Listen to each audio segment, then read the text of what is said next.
Thanks, Tom. Hey, everybody, back again. Hope everybody's fighting through the post-lunch lull and hanging in there.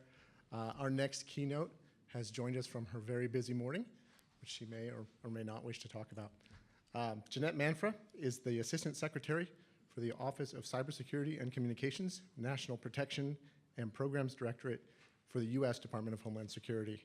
In this role, she serves as the Chief Cybersecurity Official for the Department of Homeland Security and supports its mission of strengthening the security and resilience of the nation's critical infrastructure. May I introduce to you Jeanette Manfra.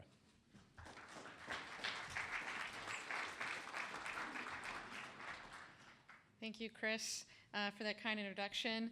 And I feel like I may have had my fill of questions and answers today, but hopefully we'll still have some time. I wanted to make sure to get here. For those of you who don't know who he's referring to, I've spent the morning on the Hill. Secretary Nielsen and I were testifying on election security. So appreciate Billington for setting this up, for moving some things around so that I could still get here.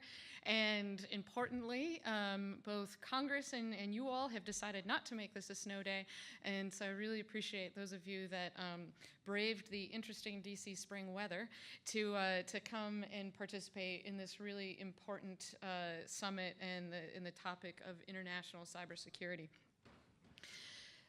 The internet and its supporting ecosystem has been an engine of commerce, innovation, and a free and open platform of expression. But continued insecurity and instability in cyberspace directly jeopardize this. International cyberspace is growing more crowded, active, and dangerous, a trend that threatens the long-term integrity of international security and order. We, as a global community, must take immediate actions to combat these trends.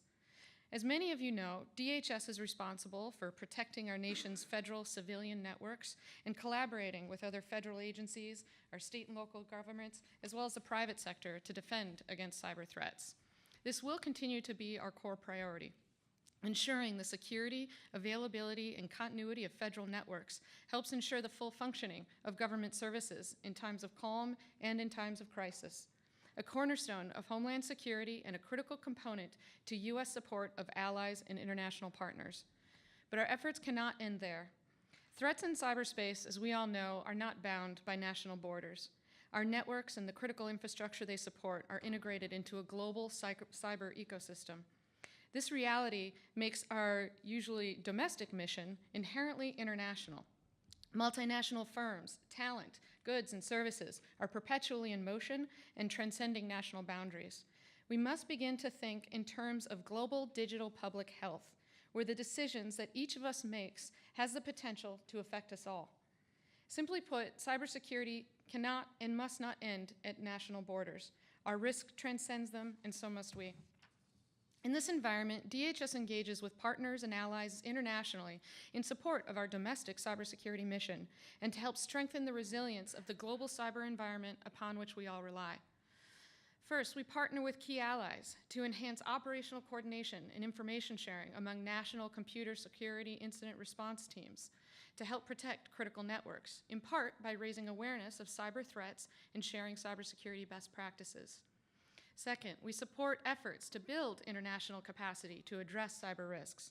An important part of this work includes emphasizing the need for collaborative efforts between the public and private sectors to manage these shared risks globally. And finally, we work closely with our federal departments and agencies as part of a whole-of-government approach, notably with the Departments of State, Defense, and Justice, many of them were represented today, to engage with our counterparts abroad so that we are reflecting common U.S. policies. I'd like to take some time to focus on a few areas of challenge and opportunity we both face in ensuring the security of our homeland and in working with our global partners. Perhaps one of the most pressing challenges we face are the risks inherent in an increasingly global supply chain. As these technological supply chains grow more global and our critical infrastructure more connected, our systemic risk grows exponentially. While the global production of information communications technology provides us with more cost-effective and efficient technologies, it also increases our exposure to malicious cyber actors. Movement of production outside the U.S. has led to growing concerns associated with foreign ownership, control, manipulation, or influence over items that are purchased by the government and those that are used in or connected to critical infrastructure and mission-essential systems. Like the private sector, the federal government is highly dependent on vendors and integrators of commercial technology to accomplish its missions. And as a result, we know that the cyber supply chain is a significant source of risk, and the federal government must do better to manage this third-party risk. To help manage these risks, DHS is working with public, private, and international communities, as well as standards organizations, to develop and encourage the adoption of sound software development and acquisition processes and practices. But understanding the problem is fundamental. Risk assessment is always a difficult task. It requires insight into underlying system dependencies, visibility into an often opaque supply chain process, and a clear understanding of the threat. We work closely with the intelligence community to build a clear picture of threats we and private industry face, and we work to declassify and disseminate these insights as broadly as possible to our stakeholders. But that is only one half of the equation. We rely on the participation of the private sector and international partners to understand the systemic vulnerabilities they face so that we can build a comprehensive picture of national and international risk. We cannot continue to chase phantom risk, the unbounded worst-case scenarios of our risk calculations. Our efforts must be focused by hard evidence and data, grounded on a direct and accurate understanding of both threats and vulnerabilities, nationally and globally. There are simply too many potentialities to account for in a diverse and active threat environment. This, however, requires better and broader engagement, and that is the key challenge. We must build capacity on systemic risk analysis and widen our scope of visibility into national and the international cyber ecosystem, partnering with private and international components. We need to develop better and more useful frameworks from which to even understand system critical infrastructure risk, let alone the supply chain problem. Overcoming these challenges is a near-term necessity. Finally, maintaining our status as a trusted authority in the U.S. government is paramount in everything that we do. It is the very foundation of our engagement. The threats posed by nation-state actors continue to escalate. Growing modernization and increasing technological reach have made it far easier for more mature national actors to increase the scope and scale of their attacks, and less developed but capable nations to quickly build a credible cyber force and join the fray.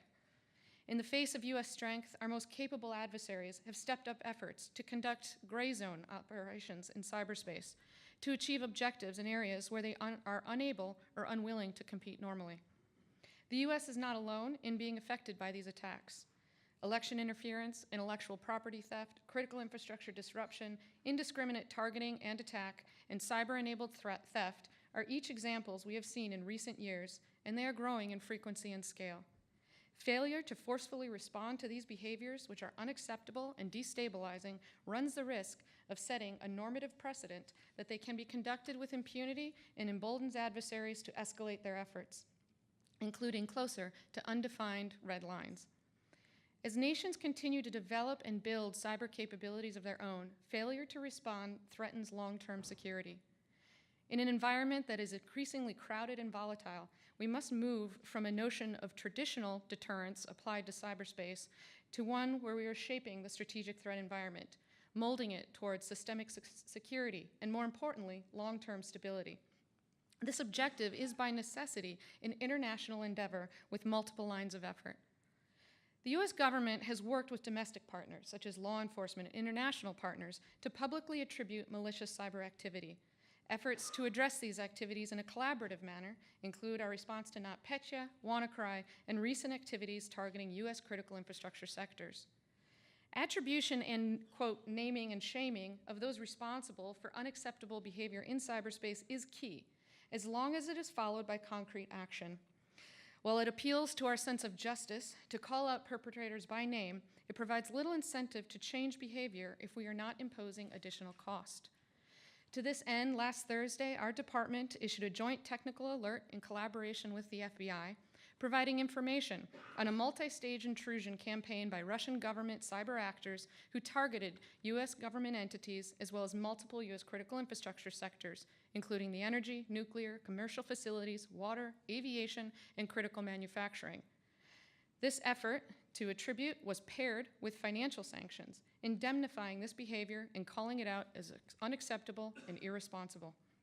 Our department and the FBI concluded that these cyber actors staged malware, conducted spear phishing, and gained remote access into energy sector networks.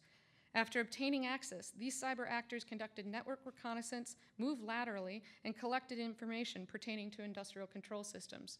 While we ensured that they failed to access these critical systems, this type of behavior is the type of destabilizing behavior that I'm referring to.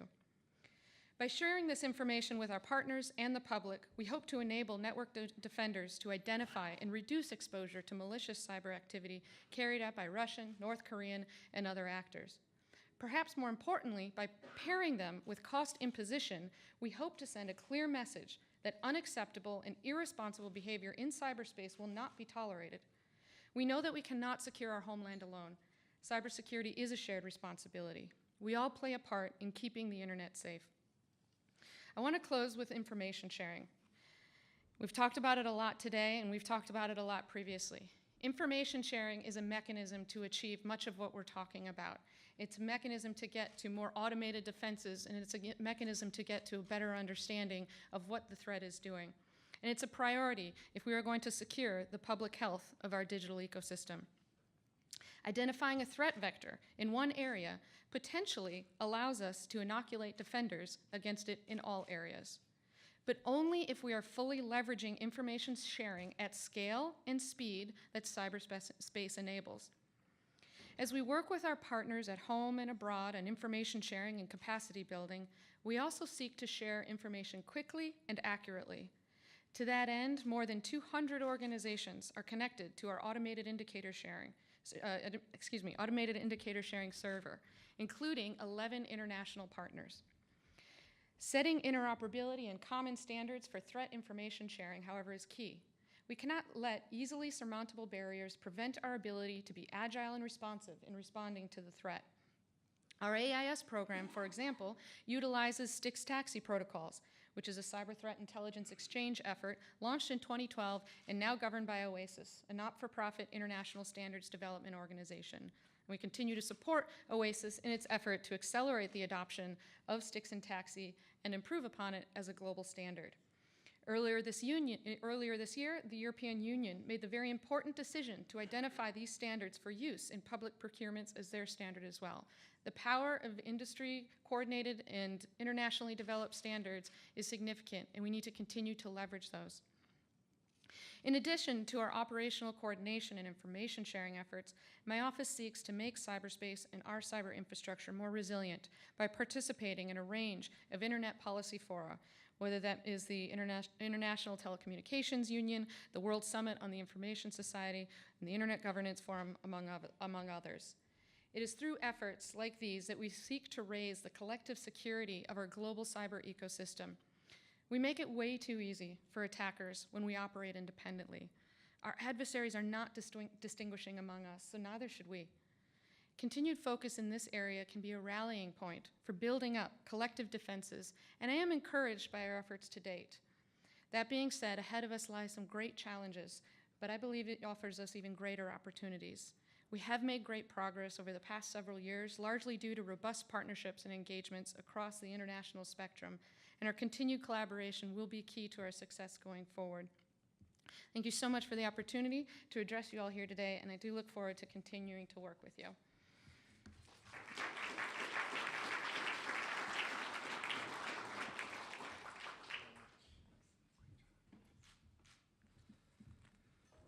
Assistant Secretary Manfra, thank you very much for joining us after your hearing on the Hill. We greatly appreciate your time and your insights here.